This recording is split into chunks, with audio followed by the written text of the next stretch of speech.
আসসালামু আলাইকুম, আমন্ত্রণ বাংলা ভিশন সংবাদে আপনাদের সঙ্গে থাকছি সেলিনা তাওহিদ। শুরুতেই জানিয়ে দিচ্ছি বিআরবি কেবল সংবাদ শিরোনাম। আবারও বাড়ছে সব ধরনের গ্যাসের দাম, বিইআরসির গণশুনানি কাল, ক্ষুব্ধ সাধারণ মানুষ। 28 বছর পর অনাকাঙ্ক্ষিত ডাকসু নির্বাচন কাল, 78 উপজেলায় নিরুত্তাপ ভোট গ্রহণ শেষে চলছে গণনা। কর্তৃপক্ষ প্রস্তুত থাকলেও বঙ্গবন্ধু মেডিকেলে চিকিৎসা নিতে আসেননি খালেদা জিয়া, সিঙ্গাপুরে ওবায়দুল কাদেরের অবস্থার আরও উন্নতি। খালেদা জিয়ার অবস্থা গুরুতর জানিয়েছেন মির্জা ফখরুল। হানিফ বললেন অসুস্থ নয় বলে চিকিৎসা নিতে আসেননি বিএনপি নেত্রী।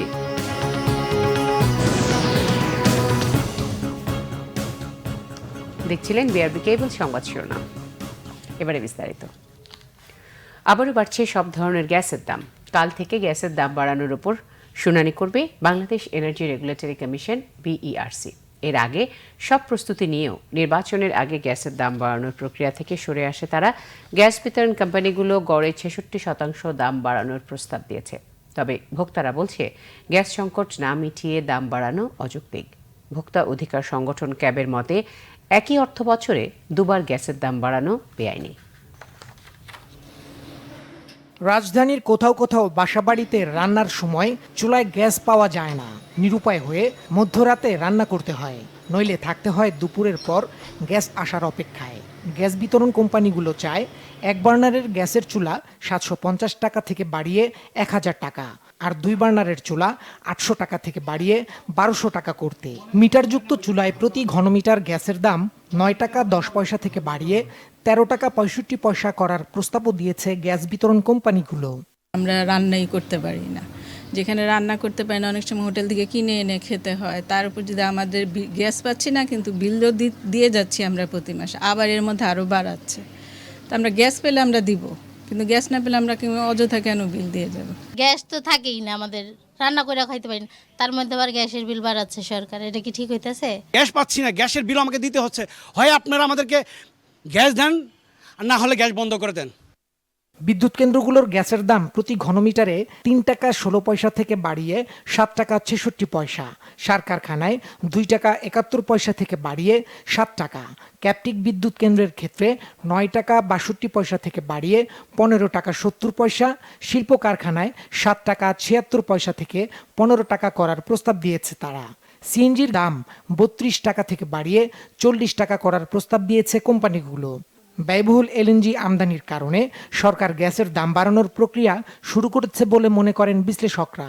হাইকোর্টের ডাইরেকশনও আছে যে 1 বছরে 2 বার অর্থ বছরে বাড়ানো যাবে না।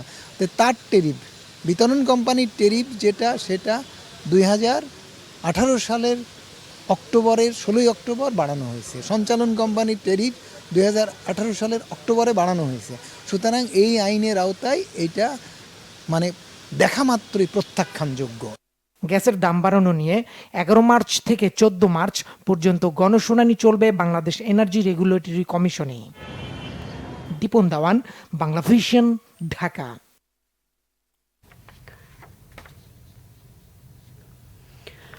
নিরুত্তাপ নির্বাচনে ভোট শেষ হয়েছে 78 উপজেলায়, চলছে গণনা।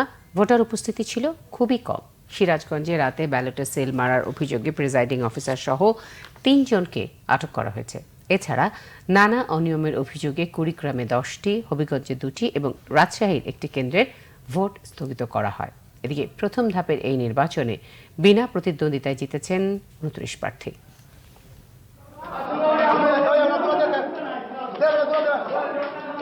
ব্যালট ছিনতাই সহ নানা অনিয়মে স্থগিত করা হয়েছে হবিগঞ্জের বানিয়াচং ও আজমিরিগঞ্জের 2টি কেন্দ্রের ভোট গ্রহণ। কেন্দ্র দখল নিয়ে সংঘর্ষে গুরুতর আহত হয় পুলিশ ও আনসারের 2 সদস্য সহ 6 জন। গুরুতর অবস্থায় পুলিশ সদস্যকে হেলিকপ্টারে ঢাকায় আনা হয়েছে।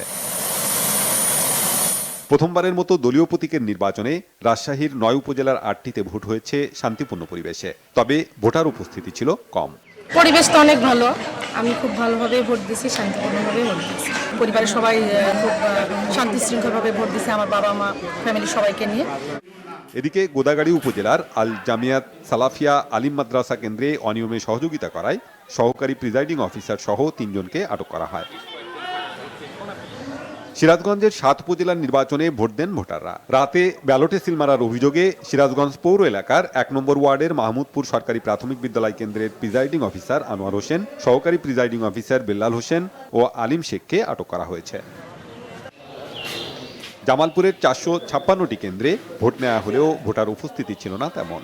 সুনামগঞ্জে 9টি উপজেলার চেয়ারম্যান পদে 28 জন, ভাইস চেয়ারম্যান পদে 75 জন ও মহিলা ভাইস চেয়ারম্যান পদে লড়ছেন 41 প্রার্থী। লালমনিরহাটের কেন্দ্রগুলোতে ভোটার উপস্থিতি ছিল না বললেই চলে। জেলার 4টি উপজেলায় সকাল থেকে শান্তিপূর্ণভাবে ভোট নেওয়া হয়। পঞ্চগড়ের 5 উপজেলার 286টি ভোট কেন্দ্রে ছিল না তেমন উত্তেজনা। শান্তিপূর্ণ নির্বাচনে কোথাও দীর্ঘ লাইন দেখা যায়নি। কুড়িগ্রামে ব্যালট ছিনতাই সহ নানা অনিয়মের অভিযোগে 5 উপজেলার 10টি কেন্দ্রে ভোট গ্রহণ স্থগিত করা হয়। জয়পুরহাটের 5 উপজেলায় 287টি কেন্দ্রে ভোট নেওয়া হয়। আক্কেলপুরে ভোটারদের বাধা দেওয়ার পাল্টাপাল্টি অভিযোগ করেন আওয়ামী লীগের প্রার্থী ও বিদ্রোহী প্রার্থী। বেশিরভাগ ভোট তো আমার, ভোট সংখ্যা না আসলে কেটে কেটে সেন্টার ফাঁকা থাকলে প্রতিপক্ষ কেটে কেটে ঢুকাতে পারবে, এটাই তার একমাত্র লক্ষ্য। হ্যাঁ, ভোটারদের বাধা দিচ্ছে তো, আসতে বাধা দিচ্ছে, তাদের ভোটার সংখ্যা কমতো। এদিকে বিচ্ছিন্ন কিছু ঘটনা ছাড়া নাটোরের 5 উপজেলার 437টি কেন্দ্রেও শান্তিপূর্ণভাবে ভোট নেওয়া হয়। Bangla vision news desk. এদিকে উপজেলা নির্বাচনের প্রথম ধাপে সারা দেশে 28টি কেন্দ্রে ভোট গ্রহণ স্থগিত করা হয়েছে বলে জানিয়েছে নির্বাচন কমিশন সচিব হেলালুদ্দিন আহমেদ। বলেন, বিভিন্ন অনিয়মের কারণে স্থগিত হওয়া এসব কেন্দ্রে পরবর্তীতে ভোট অনুষ্ঠিত হবে। বিকেলে নির্বাচন ভবনে এক সংবাদ সম্মেলনে এসব কথা জানান তিনি। এক প্রশ্নের জবাবে ইসি সচিব বলেন, ভোটারদের উপস্থিতি মোটামুটি সন্তোষজনক ছিল, তবে নির্বাচনে কত শতাংশ ভোট পড়েছে এই তথ্য এখনও কমিশনে আসেনি বলে জানান তিনি।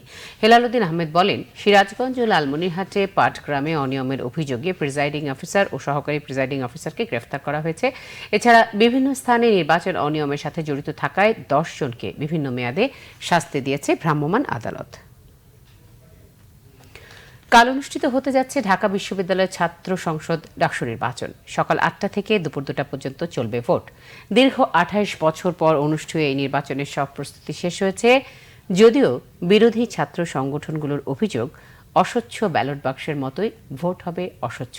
তবে ছাত্রলীগ বলছে প্রশাসনের উপর আস্থাশীল তারা। এদিকে নির্বাচনের দিন যে কোনো অরাজক পরিস্থিতিতে চেষ্টা হলে দমন করার ঘোষণা দিয়েছে বিশ্ববিদ্যালয় প্রশাসন। আর মাত্র কয়েক ঘন্টা পর শুরু হচ্ছে ভোটযুদ্ধ। শ্রেষ্ঠত্বের লড়াই ঢাকা বিশ্ববিদ্যালয় ছাত্র সংসদ ডাকসু নির্বাচনে। 43,000 শিক্ষার্থী ডাকসুর 25টি ও হল সংসদের 23টি পদে ভোটাধিকার প্রয়োগ করবে। 18টি আবাসিক হলের বাইরে অনাবাসিক শিক্ষার্থীদের সামনে 28 বছর পর এক ইতিহাস সৃষ্টিকারী সুযোগ। নির্বাচন আয়োজনে সব প্রস্তুতি শেষ করেছে প্রশাসন। হলে হলে পাঠানো হয়েছে ব্যালট বাক্স সহ ভোটের সরঞ্জামাদি। যদিও সুষ্ঠু নির্বাচন নিয়ে শঙ্কায় বেশিরভাগ ছাত্র সংগঠন। তাদের অভিযোগ, সাজানো নির্বাচন করছে প্রশাসন। হলে হলে আশঙ্কা তো অনেক কিছুই। এখানে জোরপূর্বক ভোট দেওয়া থেকে শুরু করে গণনার সময় মানে ইচ্ছা মতো গণনা হবে এবং অন্য প্রার্থীদের ভোটগুলো ঠিকমতো কাউন্ট হবে কিনা এই আশঙ্কা আমাদের আছে। তারা কি একে অপরের সহায়ক শক্তি হিসেবে এখানে কাজ করছে কিনা এটি আমাদের কাছে স্পষ্টভাবে আমাদের কাছে ধরা যাচ্ছে। যে ভোট গ্রহণের সময় নিয়ে কোনো আপত্তি নেই, ক্লাসরুম ক্যাম্পেইন করা যাবে না, আপত্তি নেই। তবে ছাত্রলীগ বলছে গ্রহণযোগ্যতার কারণেই ভোটে জিতবেন তারা। এদিকে নির্বাচনের জন্য ক্যাম্পাসে সর্বোচ্চ নিরাপত্তা ব্যবস্থা থাকবে বলে জানিয়েছে প্রশাসন। অন্যদিকে কয়েকটি দাবিতে শেষ বিকালে উপাচার্যের কার্যালয়ের সামনে অবস্থান নেয় বিরোধী প্রায় সব প্যানেল ও স্বতন্ত্র কয়েক প্রার্থী। শিক্ষার্থীদের চাওয়া একটি যোগ্য নেতৃত্ব। অবসান হতে যাচ্ছে দীর্ঘ 28 বছরের প্রতীক্ষার। অনুষ্ঠিত হতে যাচ্ছে ঢাকা বিশ্ববিদ্যালয়ের ছাত্র সংসদ ডাকসু নির্বাচন। তবে এর সার্বিক সফলতা নির্ভর করছে একটি সুষ্ঠু ও গ্রহণযোগ্য নির্বাচনের উপর। মিজানুর রহমান সবুজ, বাংলা ভিশন, ঢাকা। দর্শক, এই মুহূর্তে ঢাকা বিশ্ববিদ্যালয়ে আছেন আমাদের রিপোর্টার SM ফয়েজ। আমরা সরাসরি কথা বলবো তার সঙ্গে। ফয়েজ, কাল তো ডাকসু নির্বাচন, শেষ মুহূর্তে ক্যাম্পাসের পরিস্থিতি কেমন দেখছেন আপনি?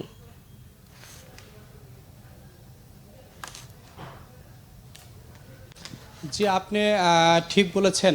দীর্ঘ ২৮ বছর পর ঢাকা বিশ্ববিদ্যালয়ের যে ডাকসু নির্বাচন, যেই নির্বাচনের মাধ্যমে ছাত্রছাত্রীদের বা শিক্ষার্থীদের অধিকারে কথা বলা হয়, তাদের বিভিন্ন সমস্যা নিয়ে কথা বলা হয়, সেই বিষয়ে আসলে দীর্ঘ ২৮ বছর পর একটা সুযোগ হয়েছে বলে আমরা দেখছি এবং জানতে পারছি।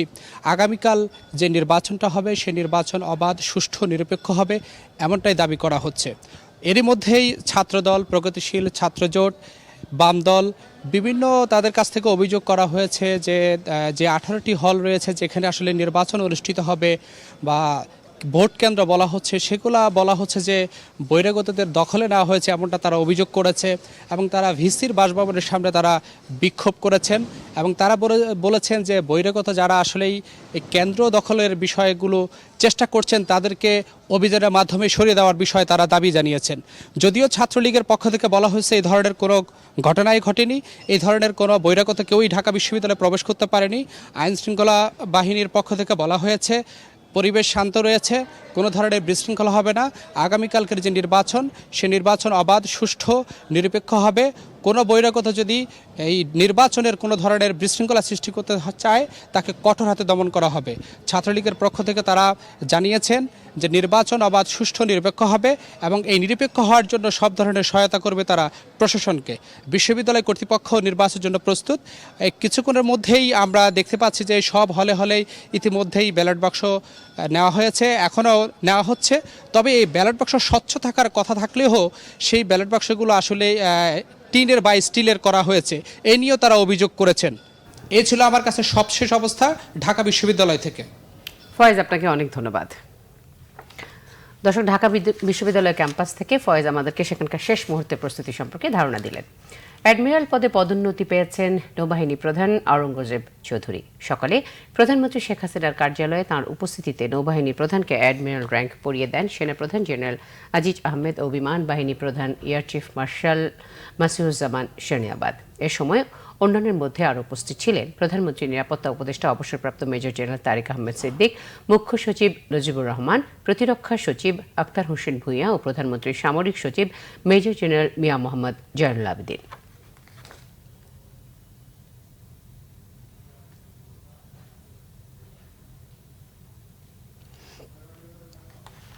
কর্তৃপক্ষের সব প্রস্তুতি থাকলেও বঙ্গবন্ধু মেডিকেল বিশ্ববিদ্যালয় হাসপাতালে চিকিৎসা নিতে আসেননি বিএনপি চেয়ারপারসন বেগম খালেদা জিয়া। হাসপাতাল কর্তৃপক্ষ জানিয়েছে খালেদা জিয়াকে চিকিৎসা দিতে প্রস্তুত ছিলেন তারা, কিন্তু কারা কর্তৃপক্ষ জানিয়েছে তিনি আসবেন না। অন্যদিকে ব্যক্তিগত চিকিৎসকরা জানিয়েছেন দীর্ঘদিন চিকিৎসা করানো ব্যক্তিগত চিকিৎসকদের দিয়ে ইউনাইটেড হাসপাতালে চিকিৎসা নিতে চান বেগম খালেদা জিয়া। স্বাস্থ্য পরীক্ষার জন্য নাজিমউদ্দিন রোডের পুরাতন কেন্দ্রীয় কারাগার থেকে বেগম খালেদা জিয়াকে বঙ্গবন্ধু মেডিকেল বিশ্ববিদ্যালয়ে আনা হবে, সেজন্য রবিবার সকাল থেকেই প্রস্তুতি নেয় হাসপাতাল কর্তৃপক্ষ। পরিষ্কার পরিচ্ছন্ন করা হয় হাসপাতালের কেবিন ব্লকের 621 ও 622 নম্বর কেবিন দুটো। বাড়তি নিরাপত্তা জোরদার করা সহ নেওয়া হয় সব ধরনের প্রস্তুতি। তবে দুপুরের দিকে কারা কর্তৃপক্ষের উদ্ধৃতি দিয়ে বিএসএমএমইউ হাসপাতালের পরিচালক জানান বেগম খালেদা জিয়া আসতে অনীহা প্রকাশ করেছেন। বেগম খালেদা জিয়ার এখানে আসার কথা ছিল, কারা কর্তৃপক্ষ আমাকে জানিয়েছে উনি আসবেন না। মেডিকেল বোর্ডও প্রস্তুত ছিলেন, আমরাও প্রস্তুত ছিলাম, কেবিন প্রস্তুত ছিল ওনার জন্য। উনি আসতে আমরা চিকিৎসা সংক্রান্ত প্রয়োজনীয় ব্যবস্থা গ্রহণ করতাম যথাযথভাবে। আমরা এখানে ওনাকে যে কোনো সময় আসতে সম্পূর্ণ প্রস্তুত আছি ওনাকে চিকিৎসা সেবা দেওয়ার জন্য। খালেদা জিয়ার ব্যক্তিগত চিকিৎসক অধ্যাপক ডাক্তার ফরহাদ হালিম ডোনার জানান বেগম জিয়া প্রচণ্ড অসুস্থ। তার ইচ্ছা ব্যক্তিগত চিকিৎসকদের দিয়ে বিশেষায়িত হাসপাতালে চিকিৎসা করানো। ওনার যে ইচ্ছা এবং বেশ কিছুদিন আগে যে বিশেষজ্ঞ টিম গেছিল ডক্টর প্রফেসর AFM সিদ্দিকীর নেতৃত্বে, ওনারাও কিন্তু স্পষ্টভাবে বলছিল যে ওনাকে ইউনাইটেড হাসপাতালে ভর্তি করতে, কারণ ইউনাইটেড হাসপাতালে উনি সবসময় চিকিৎসা নিয়ে থাকেন এবং ওখানেই উনি বিশেষজ্ঞ, ওনার নিজস্ব বিশেষজ্ঞ যে ডাক্তার আছে যারা সারা জীবন ওনাকে দেখছেন তারা ওখানে আসেন। ওনাকে পিজিতেই আনতে হবে এমন কোনো কথা নাই। উনি তো পিজিতে আসার পক্ষে কোনো সময়ই ছিলেন না। উনিকে এর আগেবার পিজিতে আনা হয়েছে, উনি পিজিতে ছিলেন, কিন্তু ওনাকে জোর করে এখান থেকে নিয়ে যাওয়া হয়েছে আবার কারাগারে। কারাবন্দী Begum Khaleda Zia diabetes, kidney, arthritis সহ বিভিন্ন রোগে ভুগছেন বলে জানান তার চিকিৎসকরা। জাহাঙ্গীর আকন্দ, বাংলা ভিশন, ঢাকা। সিঙ্গাপুরে মাউন্ট এলিজাবেথ হাসপাতালে চিকিৎসাধীন আওয়ামী লীগ সাধারণ সম্পাদক ওবায়দুল কাদের স্বাস্থ্যের ক্রমশ উন্নতি হচ্ছে। ওবায়দুল কাদেরের চিকিৎসা সমন্বয়ক ও বঙ্গবন্ধু শেখ মুজিব মেডিকেল বিশ্ববিদ্যালয় পরিচালক প্রফেসর ডক্টর আবু নাসর রিজভী রোববার সকালে এই তথ্য জানিয়েছেন। তিনি জানান, ওবায়দুল কাদের চিকিৎসক ও পরিবারের সদস্যদের সঙ্গে স্বাভাবিক কথা বলছেন। সোমবার তাকে আইসিইউ থেকে কেবিনে স্থানান্তরের সম্ভাবনা রয়েছে। গত ৩ মার্চ হৃদরোগে আক্রান্ত হন আওয়ামী লীগ সাধারণ সম্পাদক। ওই দিনই বঙ্গবন্ধু মেডিকেলে তাৎক্ষণিকভাবে তাঁর হৃদযন্ত্রে একটি রিং পরানো হয়। পরদিন ৪ মার্চ এয়ার অ্যাম্বুলেন্সে করে তাকে সিঙ্গাপুরে মাউন্ট এলিজাবেথ হাসপাতালে পাঠানো হয়। বিএনপি মহাসচিব অভিযোগ করেছেন, নির্বাচন ব্যবস্থাকে ধ্বংস করে দিয়েছে সরকার। ডাকসু নির্বাচন দেশে ইতবাচক রাজনৈতিক ধারা তৈরি করবে বলেও আশা করেন মির্জা ফখরুল ইসলাম আলমগীর। অন্যদিকে দলের স্থায়ী কমিটির সদস্য ডক্টর খন্দকার মোশাররফ হোসেন বলেছেন, প্রধান নির্বাচন কমিশনার স্বীকার করে নিয়েছেন ৩০ ডিসেম্বরের আগের রাতে নির্বাচন হয়েছে। অবিলম্বে সিইসির পদত্যাগ দাবি করেন তিনি। ঢাকা রিপোর্টার্স ইউনিটিতে জাতীয়তাবাদী কৃষক দলের আলোচনায় বিএনপির মহাসচিব অভিযোগ করেন, আওয়ামী লীগ দেশের সব অর্জনকে লণ্ডভণ্ড করে দিয়ে নির্বাচন ব্যবস্থা, প্রশাসন ও বিচার বিভাগ ধ্বংস করেছে। ডাকসু ও উপজেলা নির্বাচন নিয়েও কথা বলেন মির্জা ফখরুল ইসলাম আলমগীর। ২৮ বছর ডাকসু নির্বাচন হয়। এই নির্বাচনে অংশগ্রহণ করার মধ্য দিয়ে ছাত্র রাজনীতিতে একটা সুবাতাস বইবার সুযোগ পেয়েছে এখন। এবং এটাকে যদি মেনটেন করা যায় তাহলে রাষ্ট্রের জন্য, জাতির জন্য এটা নিঃসন্দেহে একটা ভালো কাজ হবে, যে আমরা আমাদের রাজনৈতিক নেতৃত্ব সৃষ্টি করতে পারবো। আগ্রহ নেই কারণ, এবং দেখেছেন যে আপনার সেখানে বেশিরভাগ কতগুলো ৭৫টা না ৮০টা ইতিমধ্যেই আপনার বিনা প্রতিদ্বন্দ্বিতা নির্বাচিত ঘোষিত হয়ে গেছে, অর্থাৎ নির্বাচন প্রতিষ্ঠাটা শেষ হয়ে গেছে। এদিকে জাতীয় প্রেস ক্লাবে এক আলোচনায় বিএনপি নেতা ডক্টর খন্দকার মোশাররফ হোসেন বলেন, ইভিএম প্রচলিত হলে আগের রাতে ভোটের বাক্স ভর্তি হবে না এমন মন্তব্য করে সিইসি স্বীকার করেছেন ৩০ ডিসেম্বরের আগের রাতেই ভোট হয়েছে। প্রধান নির্বাচন কমিশনার তিনি তো স্বীকার করলেন যে ২৯ ডিসেম্বর রাত্রে ভোটের বাক্স ভর্তি হয়েছিল এবং ৩০ ডিসেম্বর তিনি যে নির্বাচনের কথা ঘোষণা করেছেন সেই নির্বাচন হয়নি। তাই আজকে ওনার উচিত, যেহেতু স্বীকার করেছেন, অতএব এই নির্বাচনকে তিনি বাতিল করেন, পুনর্নির্বাচনের ব্যবস্থা করেন, না হলে তিনি পদত্যাগ করেন। পদত্যাগ করে প্রমাণ করেন যে তার বিবেক আছে, তার বিবেকের কারণেই কিন্তু তিনি সত্য কথা বলে ফেলেছেন। দেশে সুন্দর পরিবেশ তৈরি করতে হলে বেগম খালেদা জিয়াকে মুক্তি দিতে হবে বলে মন্তব্য করেন বিএনপি নেতারা। জাহাঙ্গীর আকন্দ, বাংলা ভিশন, ঢাকা। অসুস্থতা বোধ করেননি বলে বঙ্গবন্ধু মেডিকেলে চিকিৎসা নিতে যাননি বেগম খালেদা জিয়া, এমন মন্তব্য করেছেন আওয়ামী লীগের যুগ্ম সাধারণ সম্পাদক মাহবুবুল আলম হানিফ। এদিকে তথ্যমন্ত্রী ডক্টর হাসান মাহমুদ চেয়ারপারসনের শারীরিক সমস্যা দেখিয়ে জনগণকে বিভ্রান্ত না করতে বিএনপির প্রতি আহ্বান জানিয়েছেন। রবিবার দুপুরে আওয়ামী লীগ সভাপতির ধানমন্ডি কার্যালয়ে সংবাদ সম্মেলনে যুগ্ম সাধারণ সম্পাদক মাহবুবুল আলম হানিফ বলেন, নির্বাচনে জয় পরাজয় থাকবেই, নির্বাচন থেকে দূরে থাকা কোনো রাজনৈতিক দলের জন্য ভালো না বলেও মন্তব্য করেন তিনি। কথা বলেন বেগম খালেদা জিয়ার চিকিৎসা নিয়েও। উনি যদি নিজেকে সেই পরিমাণ অসুস্থ বোধ না করেন তাহলে তো চিকিৎসা নিতে অনীহা প্রকাশ করেন। আমি যদি এখন সুস্থ মানুষ থাকি, আমি অসুস্থ না হয়, আমাকে কেউ জোর করে চিকিৎসা দিতে চাইলে আমি নেব, আমি তো অনীহা প্রকাশ করবো। তো উনি হয়তো নিজেকে সুস্থ মনে করছেন বা যে কোনো কারণে হয়তো মনে করছেন যে এই মুহূর্তে তার চিকিৎসার প্রয়োজন নেই, সেখানে অনীহা প্রকাশ করতে পারেন। এদিকে জাতীয় প্রেস ক্লাবে এক আলোচনা সভায় তথ্যমন্ত্রী হাসান মাহমুদ বলেন, ভালো চিকিৎসার জন্যই বেগম খালেদা জিয়াকে বঙ্গবন্ধু শেখ মুজিব মেডিকেলে চিকিৎসার ব্যবস্থা করা হচ্ছে। বেগম খালেদা জিয়ার পরিপূর্ণ সুস্থতার জন্য সরকার অত্যন্ত আন্তরিক। তো আমি বিএনপিকে অনুরোধ জানাবো যে বেগম খালেদা জিয়ার পুরনো শারীরিক সমস্যাকে বড় করে দেখিয়ে আপনারা দয়া করে জনগণকে বিভ্রান্ত করবেন না। উন্নয়নে প্রতিবন্ধকতা সৃষ্টিকারীদের বিরুদ্ধে ঐক্যবদ্ধ হওয়ার আহ্বানও জানান তথ্যমন্ত্রী হাসান মাহমুদ। রিয়াদ তালুকদার, বাংলা ভিশন, ঢাকা। মিছি সিবিসি টাইল সংবাদ বিরতি।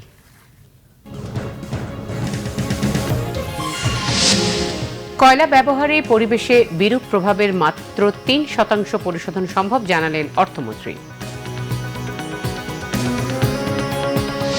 সাধারণ মানুষের চেয়ে আদিবাসী এবং দলিত জনগোষ্ঠীর ওপর দুর্নীতির বোঝা বেশি, প্রতিবেদন প্রকাশ টিআইবি।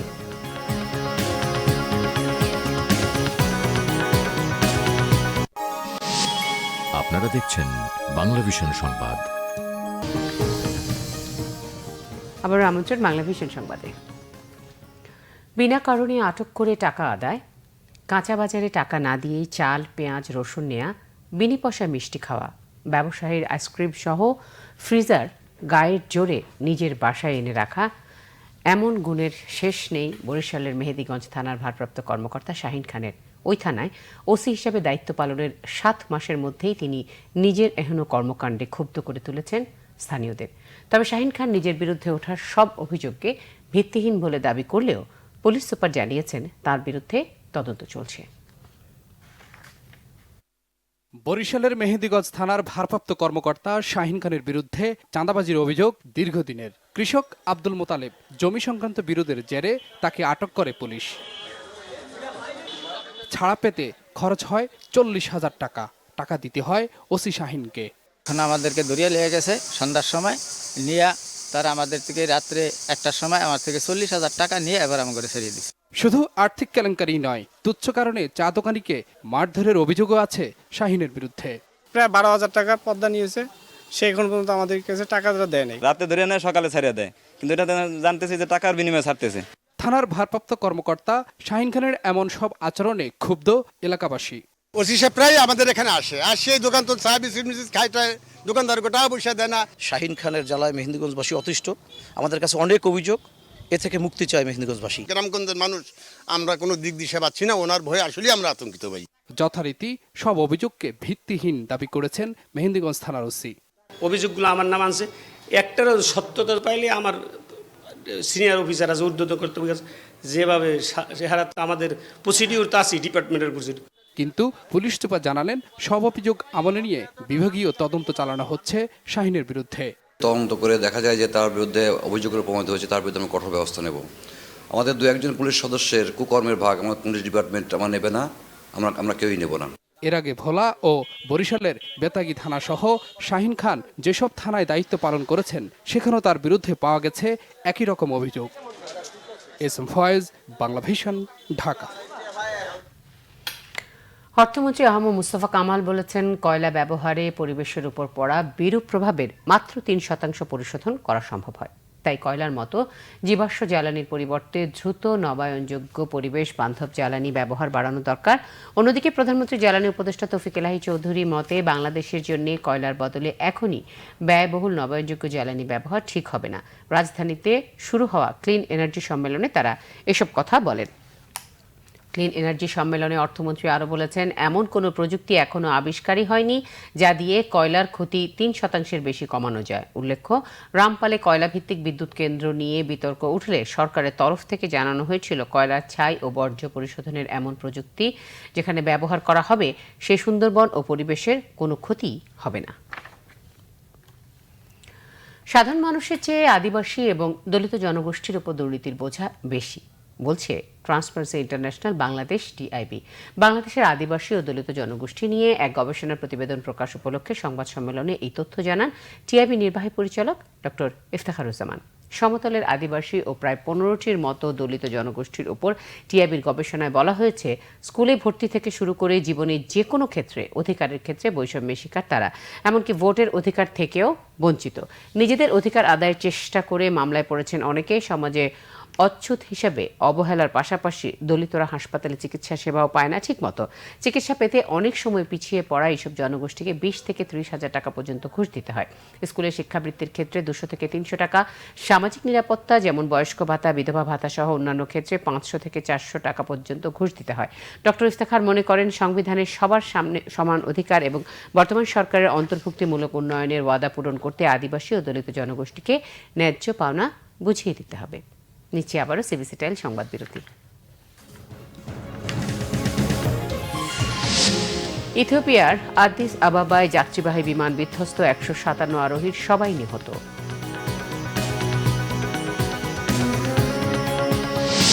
তৃতীয় দিনে শুরু হওয়া হ্যামিল্টন টেস্টে 211 রানে অল আউট বাংলাদেশ। প্রথম ইনিংসে নিউজিল্যান্ডের 38 রানে নেই 2 ওপেনার।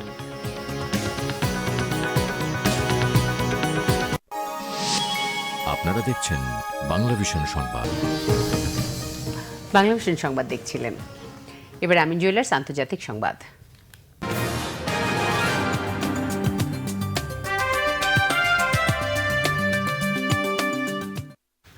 ভারতের লোকসভা নির্বাচনের তারিখ ঘোষণা করেছে দেশটির নির্বাচন কমিশন। 543 আসনের লোকসভা নির্বাচনে ভোট গ্রহণ শুরু হবে 11 এপ্রিল। 7 ধাপে ভোট নেওয়া চলবে 19 মে পর্যন্ত। ফলাফল ঘোষণা করা হবে 23 মে। রবিবার স্থানীয় সময় বিকেলে নির্বাচনের তারিখ ঘোষণা করে ভারতের নির্বাচন কমিশন। প্রথম ধাপে 11 এপ্রিল 20 রাজ্যের 91টি আসনে ভোট নেওয়া হবে। 18 এপ্রিল দ্বিতীয়, 23 এপ্রিল তৃতীয়, 29 এপ্রিল চতুর্থ, 6 মে পঞ্চম, 12 মে ষষ্ঠ এবং 19 মে সপ্তম ধাপের ভোট গ্রহণ হবে। লোকসভা নির্বাচনের পাশাপাশি অন্ধ্রপ্রদেশ, উড়িষ্যা, সিকিম এবং অরুণাচল প্রদেশে বিধানসভা নির্বাচন অনুষ্ঠিত হবে। ভারতে এবারের লোকসভা নির্বাচনে ভোটার সংখ্যা 90 কোটি, নতুন ভোটার অন্তত 1.5 কোটি।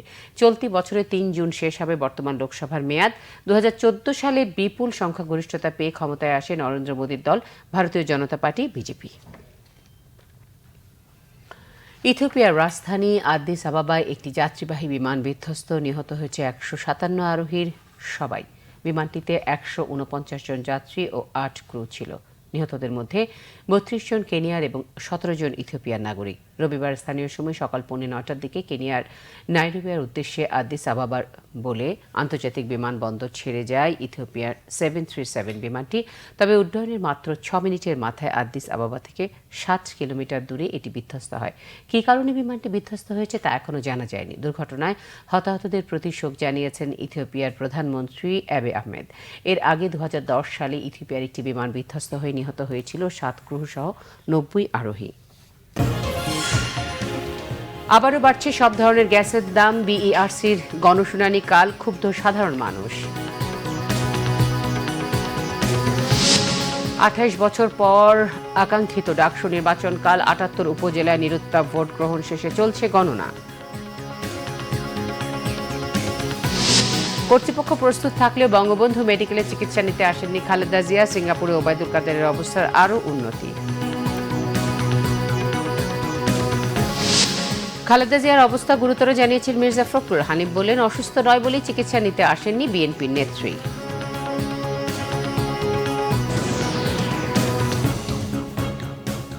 এই ছিল এখনকার মতো। পরের সংবাদ থাকছে রাত 10:30। এর আগে 9টায় রয়েছে নিউজ টপ 10 দেখার আমন্ত্রণ রইল।